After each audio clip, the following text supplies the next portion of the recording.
Hello guys, आज हम chapter 3 playing the game पढ़ेंगे। इसके ऑथर हैं ऑर्थर में।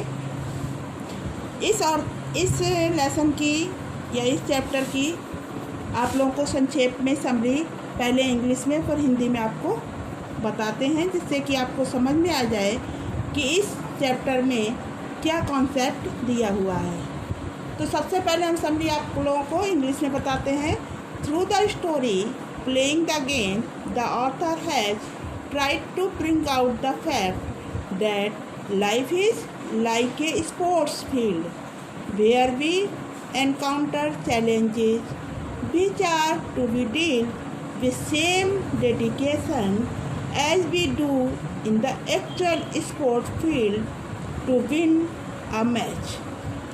We can win better reward in this game of life along with trophies that we may win in the sport field. Alan, the hero of this story, gets delayed in reaching the playground as he stopped to help the old and weak man to reach his house. As a result, his dream of winning the match could not be fulfilled, yet his selfless act was rewarded and appreciated not only by his family but also by his classmates and teachers. आप लोगों को English में समझ में आ गई होगी, फिर भी एक बार मैं दोबारा इसकी हिंदी आप लोगों को बता दे रही हूँ कि इस चैप्टर में प्लेइंग द गेम में लेखक इस तथ्य से अवगत कराना चाहते हैं कि जीवन एक खेल के मैदान की तरह है, जहाँ हमें बहुत सी चुनौतियों का सामना करना पड़ता है, जिन्हें हमें उसी समर्पण के साथ जीतना चाहिए जैसा कि हम खेल के मैदान में जीतने के लिए प्रयत्न करते हैं। जीवन के इस खेल में हम ट्रॉफी के अतिरिक्त और भी पुरस्कार प्राप्त कर सकते हैं, जैसा कि इस लेसन में बताया गया है। एलन, जो कि इस कहानी का मुख्य पात्र है, खेल के मैदान में देरी से पहुंचता है क्योंकि रास्ते में वह एक बूढ़े और कमज़ोर व्यक्ति को उसके घर तक पहुंचाने के लिए रुक जाता है, जिसके परिणाम स्वरूप उसका मैच जीतने का सपना पूरा नहीं हो पाता है। फिर भी उसका यह स्वार्थ रहित कार्य न केवल उसके परिवार बल्कि उसके साथियों और अध्यापकों के द्वारा बहुत ही सराहा जा गया और उसे पुरस्कृत भी किया गया। अब हम आप लोगों को समरी समझ में आ गई है। अब हम लेसन पढ़ेंगे। Alan's mother came to the gate to see him off. Good bye Alan, do your best, she called out. Alan की माता एलन को विदा करने के लिए दरवाजे पर आई। उन्होंने एलन से कहा, शुभ विदा एलन, अपनी पूरी कोशिश करना। I will try mummy, answered Alan. माँ, मैं कोशिश करूँगा, एलन ने उत्तर दिया। And waving his hand he run out of the gate and up the road. और वह हाथ हिलाता हुआ दरवाजे से बाहर की ओर दौड़ता हुआ सड़क पर पहुँच गया। Do his best, of course he would. Alan सोचता हुआ जा रहा था कि मैच को जीतने की अपनी पूरी कोशिश वह करेगा। For Alan was playing the school cricket match and was mightily proud of being choosing to play. Alan match जीतने की पूरी कोशिश करेगा, ऐसा वो सोच रहा था। और एलन अपने स्कूल के क्रिकेट मैच में खेल रहा था और उसे खेलने के लिए अपने चुने जाने पर बहुत अधिक गर्व था। He had practiced bowling with his father for weeks now, and Daddy said he was shaping well.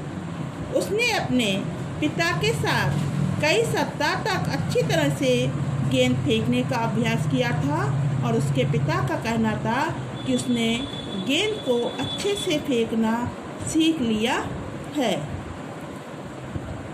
Daddy was nearly as excited as Ellen over the match, and he promised that if Ellen's side won, he would buy him a bicycle.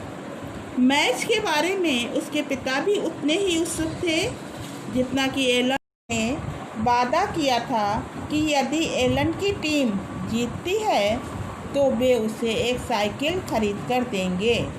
No wonder Alan was excited. इसमें कोई आश्चर्य नहीं कि Alan उत्साहित था। On his way to the sport ground Alan had to pass the little 3-cornered meadow and as he reached it, खेल के मैदान की ओर जाते समय एलन को घास के एक तिकोने चरगाह के पास से गुजरना था और जब वह वहां पहुंचा and as he reached it, और जब वह वहां पहुंचा ही saw a very old and leaning heavily on his stick, तो जब वह वहाँ पर पहुँचा तो उसने एक बहुत ही वृद्ध व्यक्ति को जो अपनी छड़ी पर अपना पूरा बोझ डालकर चलते हुए देखा। He as Alan passed the old man called out to him, जैसे ही एलन उसके पास से गुजरा उस बूढ़े व्यक्ति ने एलन को बुलाया। Can I help you asked Alan kindly going up to him, और एलन ने उसके पास जाकर दयापूर्वक पूछा, क्या मैं आपकी सहायता कर सकता हूँ? The old man in the thin cracked voice requested Alan to let him take his arm. वृद्ध व्यक्ति ने धीमी और थरथराती आवाज़ में एलन से प्रार्थना की कि वह उसे अपनी बाहों का सहारा लेने दें। He said, "This road is so hilly and the wind is almost too much for him." जब उसने कहा, यह सड़क बहुत ही ऊबड़ खाबड़ है और मेरे लिए हवा भी बहुत तेज़ है। I would love to help you, said Ellen. मैं आपकी सहायता करना पसंद करूँगा, श्रीमान एलन ने ऐसा कहा। For he know he could easily make up what time he had lost by running when he left the old man, क्योंकि वह जानता था कि वृद्ध व्यक्ति को उसके स्थान पर छोड़ने में जितना समय लगेगा उसे वह दौड़कर आसानी से पूरा कर लेगा। आगे का जितना भी लेसन बचा है वो दूसरे वीडियो में आपको कॉन्सेप्ट क्लियर किया जाएगा, और जो भी अगर आपको किसी तरह की कोई भी डाउट हो तो आप चैट बॉक्स में पूछ सकते हैं।